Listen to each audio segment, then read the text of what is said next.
let's talk about the kids real quick, because you are involved with young men a lot. And 2019, this day and age with social media and how kids are communicating are way different than how we communicated.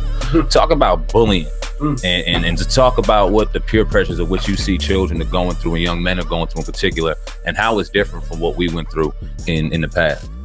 Man, can you imagine if we had social media? I'd be in so much trouble. Yeah, I don't know where I'd be. It'd be scary, for real. I'm thinking about how the trash talking and all that stuff is going on now. What I would have been doing, because I talked a little trash a little bit, and it'd have been back in our day, man. You really had to like see him out there, like in the mall or something, like, yo, this week, you know, we gonna get y'all, right? It ain't now. Kids can just sit home, yo, you trash on, and then retweet, then it gets crazy, and then it's just a whole different world, man. And there's people taking their lives from posts, like different posts and stuff that people are saying on the internet. It's crazy, man. And I think the biggest thing that we have to teach our young people is for them to be comfortable with who they are. You know what I'm saying? And not try to be something that they're not. You know, I think that for me, I make sure that my sons know that I think that they're amazing. I tell them that they're kings. I tell them I love them. I told my son the other day, like, yo, you are so dope. Like, you the coolest thing. And he's like, what you talking about? I'm just saying, like, you cool. Like this what you do, the way you act, like you just cool, man. And that kind of stuff coming from a father, man, nobody can touch that. Facts. You know what I'm saying? Like a little boy can say, yo, you corny, you ugly, blah, blah. But if you constantly being lifted up in the home, I don't believe anything can break you outside. You know what I'm saying? So I think that's really huge. I think in the home, that has to be major. I remember I spoke at an event maybe a couple months ago, and I asked the parents to say something awesome about your child. And it was a couple parents that really couldn't say anything. Like they sat down, didn't get up. It was a couple parents that really had a lot to say. And you could tell a lot of parents was like, this is something that I got to do more. Right. Because if you tell me to say something dope about my sons, let's go. I'm ready to, I'm going to tell you a lot. You know what I'm saying? But if you stand up, or if you don't stand up and you thinking like, damn, this means that it's an issue. Like you really not saying nothing. So imagine being in your home, not being lifted up. Then you go outside and you go to school, not being lifted up. Then kids is involved in different sports and different coaches who really don't care about building men. They just want to use your child to win. They not being built up.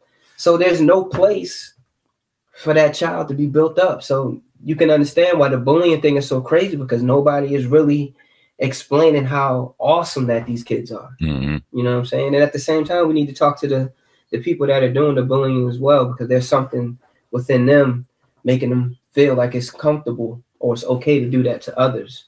They just want to be talked to and communicate, man. It's all about love, man. Just come here, man. Why you do that? Right. Why you call him that? And they just be like, nah, Mr. Mike, you know what I mean? We just playing. Nah, man, it ain't playing. Like some of these kids don't have a sense of humor. Right. Yeah. It ain't playing. You know what I'm saying? I remember coming up, man. I did my best to treat everybody the same, man. Like the people who thought, like if you was considered like a cornball and stuff like that, like I would treat you cool, man. Like I pick you on my squad and gym. I rock with you. You know what I'm saying? Because you never know what that person is going to. It'll be that same person, that quiet person. You talk to him wrong. That's the same dude coming back to the schools with the blick on him. You know what I'm saying? Ready. So it's crazy, man. It's crazy. Yeah, I want to talk about, pretty much, how did you overcome, not having a father during the most crucial, years in your life and become the man that you are, like, because a lot of times when a lot of guys that I know didn't have a father, they went a totally different way, and they kind of always use that as an excuse to why. So talk about, overcoming that, and how'd you get to where you're at now? Let me take a second. Yeah, you good, man. Man, a lot of that has to do with my mom. My my mom did the best that she could to make me believe in myself and to make me feel like I was a cool kid. Mm-hmm. You know what I'm saying? That was a big part of it. And during those times, in those little areas where I needed advice from men, I had people like Coach Ev to fill those gaps. You know what I'm saying? And then as I got older and I started going to church, and I think my junior year in college, I came home, I got saved. I went to this church and it was just mad real. You know what I'm saying? So I just felt like it was time for me to make that change. You know what I'm saying? So, and then my pastor, who I call my dad now because he basically adopted me that day.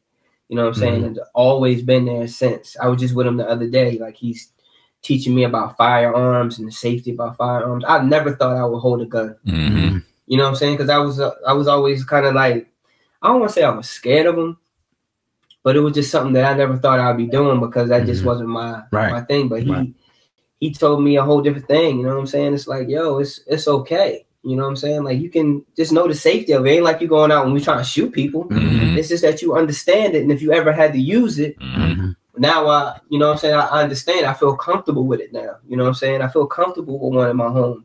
You know what I'm saying? And my kids understand how to use it, what to do if something bad happened. You know what I'm saying? So I think the way I became how I am now was, first, I believe God had a purpose for me from the beginning. And it was going to happen regardless, some type of way. Whether it was my mom who just going to pour everything in, but I believe that I got brothers, people who I call brothers who aren't my blood brothers, but people who have come into my life teaching me new things. My pastors are always teaching me new things. I still got Coach Ed, who's still my mentor to this day. So I would say people stepping up. Right. You know, doing the same thing that I'm trying to do, just fill gaps, man. And that's why it's a passion for me, because I know it works. You know what I'm saying? Like, I know I could have made the wrong turn so many times, but because of those people in my life, it was easy for me to stay on the straight and narrow. Absolutely. Well, yeah, let's transition to football real quick, and the NFL, and obviously the social conversation that's been going on in the NFL the last couple of years with Kaepernick and the movement that he started, a very powerful movement. I want to get your thoughts on the whole situation with the NFL and Colin Kaepernick, and also how it transitioned to the little leagues into the field. And did you have to talk to your boys about that? And did it spill over into the game, into the Pop Warner leagues and things like that? It was funny. I was just talking about this Wednesday with my mentor group and the college mentor group that you guys came and spoke to. Which you guys got to come back again. Yeah, fella, anytime. There's a whole bunch of new guys in there now. We were talking about morals. I'm big on morals and values and what's important and what the word everything means to you individually. You know what I'm saying? And everything means different stuff to different people. You know what I'm saying? So if you have to give everything up, could you? You know what I'm saying? And that makes people think. Like, Colin Kaepernick did that, bro. Like, he felt that if I lose this and if I lose this, what I'm trying to do and what I'm trying to stand for is more important than the checks and playing ball. That's a hard decision, and it's hard for people it's easy for people, to say, oh, I would have did the same thing. But yo, if you got a family that's relying on those NFL checks, if you got so used to a certain type of lifestyle, and without this lifestyle, things change. The house you bought mom, you know, what happens? The house you bought this person, what happens? All the stuff that you got going on, what happens? And for him to give all that up is amazing to me, man. Like, I think like he's like the modern day like king, like modern day Muhammad Ali type stuff. You know what I'm saying? And you see it did kind of spill in to the little leagues, but I don't know if people were just doing it, taking the knee and stuff just because it kind of was like a fad at some point. You know what I'm saying? Like, I think if you really explain it to the kids, and if that's something that they wanted to do, you know, let's rock with it then. I talked to my kids about it. I talked to my some of my football players about like why he's doing that. And that's because, and it's crazy how it got all spent around, man, that, you know, he was trying to be disrespectful and all that kind of stuff. And, you know, for some of the research that I did, it was actually, I don't know if it was a Marine who actually told him that he should, instead of just sitting down, he should at least just kneel. That's still showing some type of respect or whatever. People flipped it up, and then it became a racial thing, and it just got out of hand. And it's a shame that, you know, what's going on, that he's still not on the football team, and he's still not. You got it. Let's be honest, man. The quarterbacks that's on some of these teams, like, he's definitely better than a lot.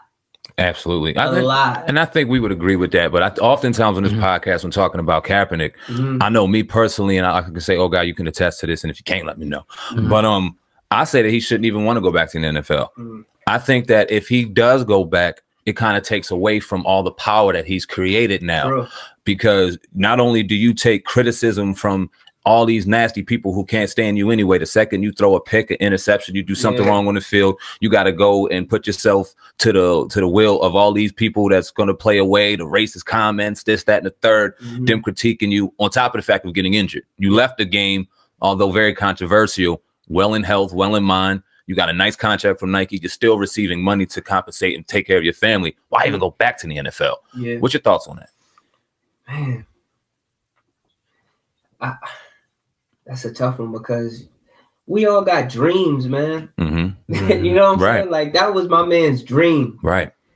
And I don't blame him for wanting to play again, because, yo, Colin Kaepernick is still young. Like, he still got he could still go start for a team and do work. So I can't knock him for wanting to go back. I do think that he basically, from the movement that he started, made noise. It made that ripple across the nation. You know what I'm saying? And I believe that's what he wanted to do. If he decides to go back and play ball, you know, I support him. If he don't, I support him. You know what I'm saying? It's just like, the only thing I can think of is, like, he got the dream, man. Like, man, and if he can do it the right way and get back and play the right way, which I don't even know if that's even possible, because all this stuff, like you said, like, why even want to go back? You know what I mean? But yeah, that's a tough one, man. What do you think about we were talking about the kneeling? Would you be opposed to, because you coach a team, you know, opposed to any of your players, you know, showing protest? Because my son was playing for Absecon, and I know, like, that it wasn't going down there. He probably wouldn't even be able to play. You know how some of these teams are in some of these areas. So how would you feel about, you know, if you had a child on your team who didn't want to stand up? How would you feel about that and took a knee? Man, it's like, if he truly understand why he was doing it, and can break it down to me why he was doing it, we can have a talk about it. But man, it would be kind of, it wouldn't be so crazy if somebody on our team do it, because our organization is Black owned.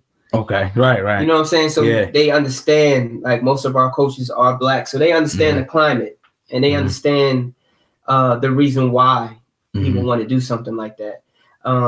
But I mean, that would be something that we would all, you know, talk amongst each other. I would talk to the president, who is Black, Bobby Laws. I would talk to him. You know, I have a player who definitely understands, you know, what he wants to do. But, you know, I'm not one of those dudes that just do whatever they want. You know what I'm saying? I want to talk to everybody. I want to talk to the rest of the coaches. What do you guys do? Because at the end of the day, if that child does it, we all are the face of this organization, and we all gonna take the hit for it. Yeah, that's a fact. If we do it or not, you know what I'm saying? Like, so this is something that we would definitely talk about. You could hear a player like, yo, I'm just taking a knee, yo. But I mean, if you can't explain to me why you're taking a knee and why we're doing this, then I don't think you should be doing it. You know what I mean? I think right now, we're at a point now where we're kind of, I don't want to say we're past it, but, like, you know, when it was a real big thing, it kind of like moved on from it at that point. But I mean, look, let me tell you, that would have been a tough situation because there were teams like down south that was doing it heavy. Like every game they was taking knees and stuff like that, and some of them catching criticism. A lot comes along with it, man. You just gotta, if you make that decision as a coach, you gotta be ready. Yeah. You gotta be ready for everything that's coming at you. You know what I'm saying? Like, why? I could see it.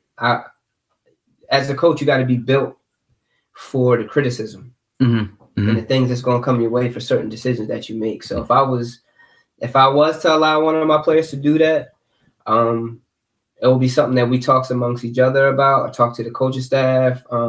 Definitely need to talk to their parents to see if they really understand and if they feel comfortable with their child doing it or not. Because he might be out there understanding what's going on, but never said nothing to his parent. Now he taking the knee. Now his parents is all mad at me because I let him do it. Right. You know what I'm saying? It's just so much communication that has to be done. Nah, I get it. Yeah. You know what I mean? Definitely. Indeed. NFL and we all see the protocol with the concussions and things like that, and more conversation happening with that. Yes. And I believe I read a circular or a headline back in earlier 2018 where they were talking about possibly taking